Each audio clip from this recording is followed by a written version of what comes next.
Hi there, my name's Tom Henry and I'm a consultant here at EPMA. Today we're going to look at scheduling constraints within Microsoft Project. Okay, so we've got a very basic schedule here. We're going to develop a piece of software, so we're going to design the software, we're going to test the design, we're going to develop the software, test the software, and then we're going to go live. Okay, very basic, it's very linear. We have all the tasks linked in series. And we can see we've got auto-scheduled tasks here. Let me show you something. Because they're all linked together, if I was to increase the duration of the test design from 1 day to 2, you can see on the Gantt chart everything else is rescheduled accordingly. And all the dates have been updated. You can see this blue change highlighting here on that 2 days and these ones here. And obviously the finish date of the test has been changed as a result of the duration changing. So that's change highlighting. It's kind of a nice feature of the Microsoft Project. Alright, I'm going to put the duration back to 1 day. And what I want to do, I want to add a scheduling constraint to the test design task. Let's say, for example, the software that they use to test the design has become corrupt and it's under investigation. And we need to push the task out by 1 week. Well, I'm just going to come to the start date and change the start date to be, instead of 12/9, it's going to be 12/16. Oh, you move the test design away from the design software and the two tasks are linked. As a result, the link between the two tasks will not drive the start date. So what it's saying is, if I move this down slightly, the finish date of design software should be driving the start date of test design. But if we change this date, a constraint will be applied, and therefore the constraint date will drive the start date of the task as opposed to the finish date of the predecessor. So I've got an option. I can move the task and remove the link. Now that's the correct thing to do here, because you don't want to be fooling yourself into thinking that there is a link between the two tasks later on down the line, when that isn't actually driving the start date, the constraint is. We can move the task and keep the link. Now I kind of think of this as the ignorant option. You're going to be fooling yourself because you've got a link which represents that the two tasks are linked and the start date of the second task is driven by the finish date of the first, when that's not the case. Or we can cancel it. Do not do anything. Well, what we're going to do is we're going to move the task and remove the link. That's the right thing to do in this situation. I'm going to press OK. You can see on the Gantt chart that link between the two tasks is now gone. There's no longer a predecessor here for the test design. And the start date is simply driven by, we have a scheduling constraint. So in the indicators column, you will see this little calendar icon. And if you hover over it will say this task has a start no earlier than constraint of 12/16. So regardless of whatever goes on in the schedule, this task can start no earlier than this date. It could start later. So beware of that. If you change a start date, you will get a constraint automatically. What I want to do now is adjust a finish date. I'm going to come into the test software and let's say I want it to finish on the 25th. We've pushed out the link between the two tasks. This task can finish no earlier than that date, and if we hover over, we get another calendar icon. This task is a finish no earlier than constraint. So if you adjust the start date, you get this task. Let's hover over it.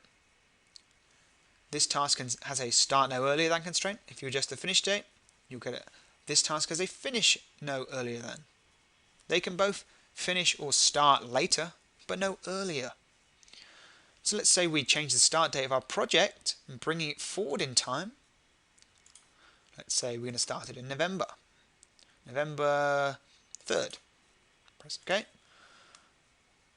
Oh, well, everything's still scheduled out in the future apart from this first design software task. That is because of those scheduling constraints. They are inflexible. They are not dynamic. They don't update based on the start date of the project. It doesn't think, well, we've moved the project forward by 4 weeks. Let's adjust all constraints by 4 weeks. No, it doesn't do that. It thinks that you know that these tasks must start or finish on these dates. That is what a scheduling constraint is for. It will overwrite the project's scheduling engine. I'm going to bring my project forward to today's date. Just click today. So into the project ribbon, project information, I can change the start date. Now I'm going to get this error here. Oh, this project has a task that's going to start before the project start date. I'm going to continue and see what that means. So we're starting here, but we've got this. What's going on? This task has a start no earlier than constraint. Okay, so regardless of what's going on in the schedule, this task is still stuck here in the past. Probably not what you want. Okay, let's find out how to apply a scheduling constraint correctly. Well, what I'm actually going to do is remove these constraints here from the test design and the test software. To do that, you can double click on a task to bring up the task information dialog, and in the advanced tab you'll see the constraint type, start no earlier than, and then that date. Let's change that back to as soon as possible. That is the default constraint within Microsoft Project. I'm going to do the same here for the test software. That default constraint is as soon as possible. As soon as the Microsoft Project scheduling engine says that we can get started with that task, let's go ahead and get it done. So once I do that, we're now back to a dynamic schedule. Now, there will be times when you do need to apply a scheduling constraint. Let's link these up again. So they're all nicely linked, just as we were when we started out this demonstration. The correct way, in my opinion, or the leading practice that we like to teach people here at EPMA in our training classes, is to double click on the task. Let's say the test design task. I'm going to double click on it, and we're going to come back to this advanced tab, and in here the constraint type. I'm going to come in here and say start no earlier than, and I'm going to give it that date of next week. Okay, so we start no earlier than next week, and I'm going to press OK. Now, Microsoft Project has pretty much done the same thing as if we were to change the start date. It's the same thing. However, I like to do it in that controlled manner of coming in here because I might want to select a different type of constraint. You'll notice that there's actually this must start on, must finish on. Now these are what we kind of describe as inflexible constraints. They cannot move in either direction, so it cannot start any earlier than, it cannot start any later than, it must start on this date, or it must finish on this date. So I would always recommend going for a flexible constraint, i.e. start no earlier than, start no later than, finish no earlier than, finish no later than, as opposed to those must start on dates.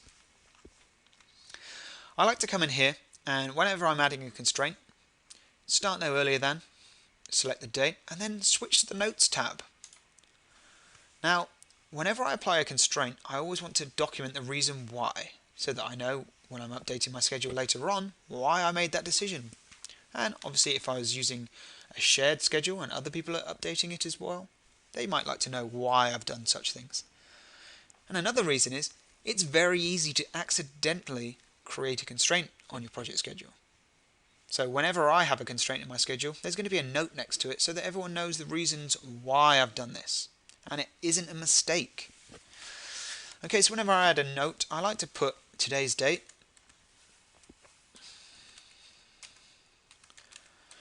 And then I'll do a space, hyphen space, my initials, so everyone knows who. They know when, and they know the reason why. So, software that is used for testing is corrupt. Under investigation. Okay. So the software that's been used for testing is corrupt and it's under investigation. We've documented the reason why we've pushed out this task. I'm going to press OK. And now we have another icon in the indicators column.